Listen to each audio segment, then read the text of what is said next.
Samedi 4 octobre 2014, Madame, Messieurs, bonsoir et merci de votre fidélité. Bienvenue dans ce journal. À la une de l'actualité, l'ex-dictateur haïtien Jean-Claude Duvalier est décédé ce samedi 4 octobre des suites d'une crise cardiaque. Il avait 63 ans. Successeur de son père, François Duvalier, Jean-Claude Duvalier, qui a dirigé le pays d'une main de fer de 1971 à 1986, faisait l'objet de poursuites judiciaires depuis son retour d'exil en Haïti le 16 janvier 2011 pour arrestation illégale, torture, emprisonnement et exil forcé de ses opposants et détournement de fonds publics. La Cour d'appel de Port-au-Prince avait reconnu le 20 février dernier la nécessité de juger l'ex-président à vie Jean-Claude Duvalier pour crimes contre l'humanité et crimes économiques. Le président Michel Joseph Martelly se dit attristé par la mort de l'ancien président Jean-Claude Duvalier. Le gouvernement est préoccupé par la crise du virus Ebola en Afrique de l'Ouest, mais il n'y a aucune raison de s'alarmer, a indiqué le ministre de l'Intérieur, Réginald Delva. Il annonce que les agents de l'immigration recevront sous peu une formation spéciale en vue d'assurer un meilleur contrôle des passagers qui arrivent dans le pays. Les 2 aéroports internationaux ainsi que les 4 points de passage officiels avec la République dominicaine seront concernés par ces nouvelles mesures.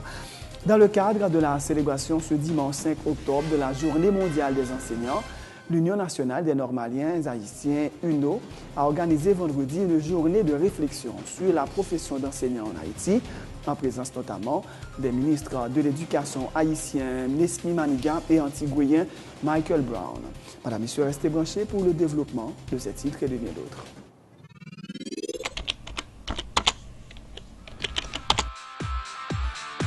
Bienvenue à cette édition d'Information Pulsation, l'essentiel de l'actualité de la journée. Merci de votre fidélité. Bienvenue dans ce premier numéro de Pulsation Week-end.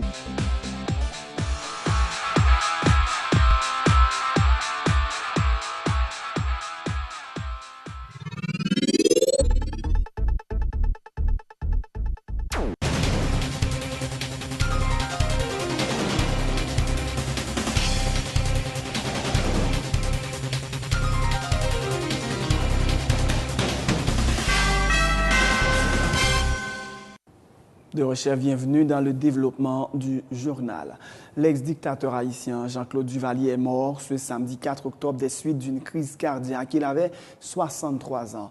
Successeur de son père, François Duvalier, Jean-Claude Duvalier, qui a dirigé le pays de 1971 à 1986, faisait l'objet de poursuites judiciaires depuis son retour d'exil en Haïti le 16 janvier 2011 pour arrestation illégale, torture, emprisonnement et exil forcé de ses opposants et détournement de fonds publics. Après avoir auditionné plusieurs victimes de la dictature duvalieriste ainsi que l'ex-président à vie, la Cour d'appel de Port-au-Prince avait reconnu le 20 février dernier la nécessité de juger Jean-Claude Duvalier pour crimes contre l'humanité et crimes économiques. Le président Michel Joseph Martelly dit avoir appris avec beaucoup de tristesse la nouvelle du décès de l'ancien président Jean-Claude Duvalier. Au nom du gouvernement et du peuple haïtien, il transmet ses sincères sympathies à sa famille, à ses proches et à ses partisans à travers le pays, indique le chef de l'État dans une note. Autre point de l'actualité, l'économiste Camille Chalmers, directeur exécutif de la plateforme haïtienne de plaidoyer pour un développement alternatif, déplore que le budget 2014-2015 soit entré en vigueur sans avoir été sanctionné par des débats parlementaires. Pour M. Chalmers, cela est contraire à l'esprit de la Constitution de 1987. D'autant plus fait-il remarquer qu'en plus des modifications apportées par la Chambre des députés, la Cour des comptes avait demandé en vain des explications sur certaines rubriques concernant notamment la question des salaires. Ce n'est pas normal que le budget de l'exécutif soit le même que celui de l'Université d'État d'Haïti, martèle Camille Chalmers, qui prévoit une année fiscale difficile avec des tensions et des pressions inflationnistes. C'est un budget qui pourra entrer en application sans que, justement, par exemple, un débat parlementaire qui influence lui. Ouais, et ça, il est totalement contraire à l'esprit de la Constitution. Il ne faut ne pas oublier que Anissa, non seulement tu gagné des modifications que la Chambre des députés a proposées, pour ne pas tenir compte de eux, et deuxièmement, gagné tout, Cour des comptes, qui pour la première fois depuis très longtemps, tu fait des observations, tu fait des notes, quand tu as demandé un ensemble d'éclaircissements pour que les dit que il y a des éléments dans le budget qui ne sont pas transparents suffisamment, notamment sur la question des salaires, notamment sur la question du fonctionnement, la question de autres interventions. Donc, pour des comptes, demander que effectivement gagner ensemble d'éclaircissements qui fait sur le budget. Et l'exécutif là pas répondre à la question ça. D'autant plus que les choix qui fait dans le budget, c'est des choix qui ne sont pas du tout cohérents par rapport à la vision stratégique, ça le PSDH là. Il n'est pas cohérent par rapport à DSNCRPA, il n'est pas cohérent non plus par rapport au 5E qui est annoncé comme priorité. Nous avons 97 à 95% de budget qui est dépensé par l'exécutif, mais en plus tout, le regarder qui sa priorité budgétaire. Par exemple, on va être au logement, ou pas ouais, que vraiment figuré comme priorité dans le budget. Si on regarde la question de l'alimentation, qui est une priorité, on connaît qu'il y a à peu près 3 millions de monde dans le pays qui dans la sécurité alimentaire. Ils ont réduit l'investissement de 3%, ils ont augmenté les frais de fonctionnement, et ils ont gagné par exemple le bureau de la présidence, le bureau de la primature, qui passait par exemple le bureau de la primature, passait de 500 millions de gourdes à 1,43 milliards, et près de 3 fois l'augmentation. Ou gagne un bureau de la présidence qui a consommé près de 1,3 milliard de gourdes, qui est beaucoup plus que certains ministères.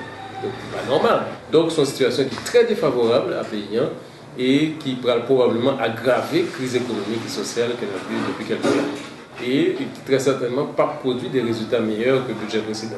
Au contraire, nous risquons de gagner un effondrement, encore plus de population, dans la misère que la vivent là, dans le chômage que la vivent là, dans l'effondrement du pouvoir d'achat, parce que d'ailleurs, dans le budget, on prévoit l'augmentation de taxes pétrolières.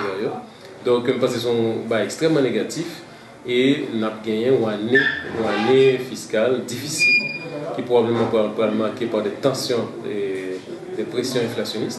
Le premier secrétaire du bureau du Sénat, Steven Benoît, dénonce des violations flagrantes de la loi sur le salaire minimum. Le parlementaire à l'origine de la loi de 2009 déplore que le Conseil supérieur des salaires n'ait pas encore publié son rapport sur les plus bas salaires. Il rappelle que, suivant les dispositions de cette loi, le CSS devrait publier au plus tard le 30 septembre son rapport afin de permettre à l'exécutif de s'instruire sur les nouveaux salaires. 3 octobre 2009, là, sous salaire minimum, il était clairement exprimé dans l'article 4. À partir du entre le 30 juillet et le 30 septembre, 3 mois dernier année fiscale là, où CSS, la Conseil supérieur de salaire, gagné pour publier un rapport pour le rendre public, pour l'exécutif la garder, pour l'exécutif la statuer sous salaire minimum. Pas oublier, année passée, le gouvernement a dit, ce conseil a fait monter, il n'y a pas de augmentation en octobre. Il y a une petite poussière d'augmentation le 1er mai 2014. Encore une fois, grande victime, c'est les gens qui travaillent dans la factory. Ils ont dit qu'il n'y a pas de temps pour étudier le quota. Ils ont promis à la plus prochaine, donc en juin là, le plus prochain rapport a publié, il prend en compte le quota. Je dis à 2 octobre, jusqu'à présent, nous n'avons pas de copie de rapport Conseil supérieur de salaire là, et le gouvernement lui-même tout, lui muette sous ça. Je dis à 2 octobre, il n'a pas publié rien. La population pas connaît est-ce que le salaire a monté, est-ce que le même compte, est-ce que le même genre, et mon facteur, il a promis, il a expliqué ça jusqu'à aujourd'hui, aucun document pour qu'on rende public. Donc, nous devons alerter la population tout sur ça, qui c'est une violation flagrante, encore une fois, de loi sur salaire minimum de 2009. Le gouvernement est préoccupé par la crise du virus Ebola en Afrique de l'Ouest, mais il n'y a aucune raison de s'alarmer, a indiqué le ministre de l'Intérieur Reginald Delva, soulignant notamment qu'il n'y a aucun vol reliant directement Haïti au pays concerné. Il annonce que les agents de l'immigration recevront sous peu une formation spéciale en vue d'assurer un meilleur contrôle des passagers qui arrivent dans le pays. Les 2 aéroports internationaux ainsi que les 4 points de passage officiels avec la République dominicaine seront concernés par ces nouvelles mesures, a indiqué Reginald Delva. Nous sommes capables de dire au niveau Haïti, même si nous prenons des mesures au niveau de l'aéroport pour que il y ait des formations que nous prenons faire pour agents d'immigration, pour que leur contrôle les documents de voyage, pour qu'ils spécifier justement qui côté nous sorti, pour nous capables de montrer quand même il y a des mesures que nous n'avons pas oublié que période d'incubation virus là, si je ne me pas trompé, mais c'est arrivé, c'est 2 à 21 jours. Donc cela veut dire que agent immigration yo pour regarder pour ouais plus ou moins question pour le poser pour un rapport à depuis qui le monde n'a quitté et Afrique de l'Ouest côté que virus là a fait rage. Donc, formation yo pral faite pour agent immigration yo par le ministère de la Santé publique et nous profiter et remercier le ministre Guillaume pour l'initiative là et pour que les former agents nous d'abord dans les deux aéroports, aéroport Port-au-Prince et aéroport au Cap là et aussi dans les ports d'entrée. Pas bien nous avons 4 points officiels qui c'est Malpasse et Wanamet et Belader et en Sapitre pour gagner des messages et qui pourra le passer. Ministre et Santé publique a déjà voyé quand même des messages bah nous que nous pourra mettre des écrans dans l'aéroport là pour que nous disons que nous-mêmes tout nous préoccuper par le virus ça, mais cependant il n'y a pas quand même de quoi et s'alarmer parce que j'aime dire nous n'avons pas aucun vol nous capables de dire directement qu'à sortir d'un pays ça yo qu'à arriver en Haïti par rapport à circuit de l'Afrique de l'Ouest à et Haïti. Donc là, nous sommes capables de dire que et nous pas indifférents à ce qui a passé, même quoi que le ministre de la Santé publique là a gagné un point pour le présenter par rapport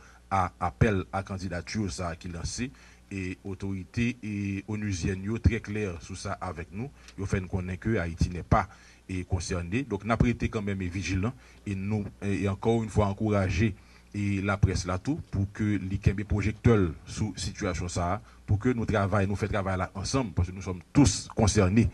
Le gouvernement haïtien suit de près le dossier de Patrick Abraham, ce ressortissant américain d'origine haïtienne récemment déporté en Haïti après avoir purgé une peine d'emprisonnement pour son appartenance au réseau d'Al-Qaïda. Le porte-parole de la primature, Maître Pierre-Michel Brunache, fait toutefois remarquer que Patrick Abraham a déjà purgé sa peine aux États-Unis après sa condamnation dans cette affaire. La justice haïtienne ne peut pas le garder indéfiniment en prison, a-t-il indiqué. Gagné un bagage qui est arrivé aux États-Unis, tu as gagné un groupe haïtiano-américain qui t'a encouragé pour un agent FBI et qui t'a fait parler, côté te dit que tu as un complot que tu as le faire pour faire une action terroriste.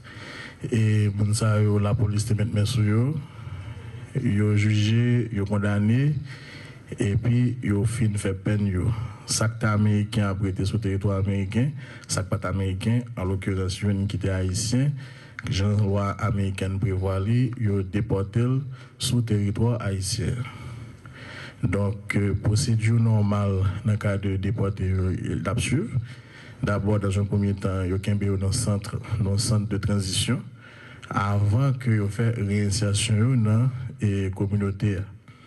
Donc, certes, autorités politiques gagnent pour prêter une attention particulière compte tenu de l'infraction que M. Saad a fait aux États-Unis, même penser quand même et gagner un principe de double peine pour nous pas être capables d'appliquer sur des gens qui finissent puiser peine déjà, mais nous ne pouvons pas indéfiniment dans la prison. Donc, c'est une question de droits humains, mais c'est une question de sécurité nationale. Donc, l'autorité a penché ce cas sérieusement. Célébration ce dimanche 5 octobre de la Journée mondiale des enseignants. Plusieurs activités sont organisées à Port-au-Prince durant tout le week-end pour marquer cette date à la faculté d'ethnologie. C'est à l'initiative de l'Union nationale des normaliens haïtiens que plusieurs acteurs du secteur sont réunis depuis vendredi pour débattre de la problématique du métier d'enseignant en Haïti. Le coordonnateur de l'UNO, Josué Mérilien, a profité du passage du ministre de l'Éducation nationale à cette activité pour rappeler une fois de plus le gouvernement a assumé ses responsabilités vis-à-vis de tous les enseignants pour lesquels il y a des arriérés de salaire. On ne peut avoir un système éducatif de qualité si les enseignants sont traités en parents pauvres, a souligné le syndicaliste. Nous avons commémoré la journée mondiale des enseignants. C'est un contexte difficile pour les enseignants. Côté un peu l'enseignant arriver à joindre minimum pour satisfaire même les besoins et comment de base. Nous avons commémoré la journée mondiale des enseignants au moment où un peu d'enseignants attendent que l'État paye plusieurs années d'arrêt salaire qui peut encore dans la route, sauf que nous avons un millier, mais nous avons 8 000. Donc, c'est l'occasion pour nous demander publiquement à ministre Malika et à gouvernement en général pour penser à payer tout enseignant sans marquer aucun grain dans l'occasion journée mondiale enseignant, toute décision prend pour permettre que tout enseignant à l'échelle nationale recevoir tout avec l'État. Il y a une revendication fondamentale. C'est question formation enseignant. Nous pensons que nous pouvons parler d'éducation de qualité si enseignant va bien formé, si enseignant va bien traité, si élèves n'ont pas de cafétéria pour manger, c'est qu'on va faire ça manger. Si pas de bibliothèque, cafétéria et dans l'école, si nous 150, 200 salles de classe, pour avoir une qualité de pas conditions. C'est peut-être ça. Donc, quand je dis enseignant, c'est occasion pour tout élève, tout étudiant, tout enseignant, tout citoyen, que l'école, ça fait tout le monde, et que si nous passons à vie pays, nous devons passer d'abord à l'école. Donc, pour gérer l'école, pour tout le monde, il faut nous mobiliser pour faire que l'État investisse dans l'éducation. Thème choisi pour commémorer le mondial enseignant à l'État, c'est investir dans l'éducation, investir dans les enseignants. Le ministre Nesmi Maniga a plaidé en faveur d'une école de qualité qui répond aux exigences de la modernité. Il est essentiel que les enseignants travaillent dans des conditions acceptables afin de mieux orienter leurs élèves, soutient le titulaire du MENFP. Le processus d'identification des enseignants des écoles publiques et non publiques du pays suit son cours, assure Nesmi Maniga. Il a également annoncé la signature avec son homologue d'Antigua, qui lui aussi a participé à la célébration de la Journée des enseignants, d'un accord portant sur le renforcement de la coopération entre les deux pays en matière éducative. C'est l'occasion pour nous de venir remercier tous les syndicats enseignants qui font gros effort avec le ministère. Côté nous fait pendant le mois de septembre une grosse enquête qui permet que aujourd'hui, le ministère, pays, connaît combien d'enseignants qui sont dans la salle de classe au niveau préscolaire, combien d'enseignants qui sont au niveau fondamental, 9 années fondamentales, et combien d'enseignants qui sont au niveau secondaire. Là. Actuellement, on a fait dépouillement ou recensement ça, que nous avons fait dans tête collée avec un pile monde dans le secteur de l'éducation, et un pile syndicat qui est déplacé sous terrain pour aller des ministères faire enquête ça. Nous recensons déjà plus passer 100 000 professeurs dans le niveau ça là. Et nous recensons déjà parce que plus 16 000 l'école à travers le territoire là. Enquête là pas fini. Dépouillement pour qu'on finisse. Semaine prochaine, nous allons inviter toute la presse là, pour nous donner chiffre définitif ça. Mais c'est ça qui va le fait que nous faisons effort en plus pour que nous améliorions les conditions de travail enseignants, conditions de travail si moun va prendre dans l'école dans le pays d'Haïti. Seul bagage qui peut faire pays avancer, c'est l'un mettre l'éducation en dehors de la politique. C'est l'un décider que l'éducation, même l'un pas d'accord sur toute bagage, mais nous avons fait rêve pour que nous avancions dans le domaine de l'éducation. Et je suis très content de gagner avec la Jodien, ministre de l'Éducation, pays Antigua-Barbuda, qui est venu signer, avec nous protocole ça qui va permettre que nous sommes capables de former plus de professeurs à nous et même déjà étudiants quelques bourses dans le pays parlant pour apprendre anglais et surtout dans le domaine de l'éducation professionnelle. Le programme qui a commencé déjà avec le pays ça dans le domaine de formation professionnelle dans le tourisme. Aujourd'hui, nous n'avons pas ni dans le domaine de formation professeur. Et c'est pour ça que là, et c'est pour ça que je dis mener là tout le matin, pour que le capable dit devant tout le public là que nous allons travailler main dans la main pour que l'immobiliser l'autre ministre de l'éducation dans tout le pays CARICOM pour que Haïti soit capable de bénéficier de ça au même nous apprendre faire. Le ministre antiguayen de l'Éducation nationale, Michael Brown, a indiqué qu'une dizaine de jeunes haïtiens étudient actuellement dans son pays dans le cadre d'un accord dans le domaine touristique. Il a annoncé l'octroi de nouvelles bourses d'études pour 2 jeunes haïtiens en sciences de l'éducation. Overall, it signals several things. One, moi, je viens là, lancer pile signal. Ce n'est pas signal seulement que il y a une relation entre Haïti, gouvernement de pays, ce n'est pas seulement signal qu'il y a une relation entre le ministère de l'Éducation, pays Antigua avec pays et Haïti, que nous avons essayé de travailler ensemble pour que ça qui est important, c'est Timounio. Type d'éducation que Timounio a recevoir dans la salle de classe, parce que nous connaissons l'important tout, c'est que les professeurs sont piliers importants dans la chaîne, et c'est eux-mêmes qui ont un paquet d'impact en dedans, Jean Timounio a pas apprendre. Donc ça crée un meilleur futur pour jeune génération en particulier. Actuellement, nous avons 10 à 12 étudiants qui dans le pays par nous, capables d'apprendre métier ça en particulier. Mais ça n'a fait là, nous allons le développer dans le domaine éducation. Parce que nous rendons compte que l'important pour les professeurs bien formés, Donc, par le professeur haïtien tout parle dans le pays PAM pour que nous capables de continuer la coopération parce que ça qui est important véritablement, c'est que nous assurer pour que la prochaine génération soit capable de gagner en face un professeur qui est extrêmement bien expérimenté.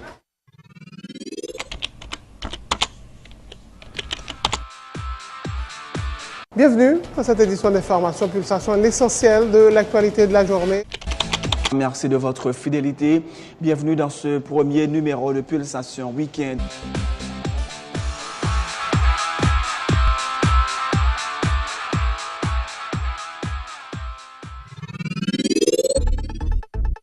À la fin de ce journal, pour une suite de programme sur Télé Pluriel.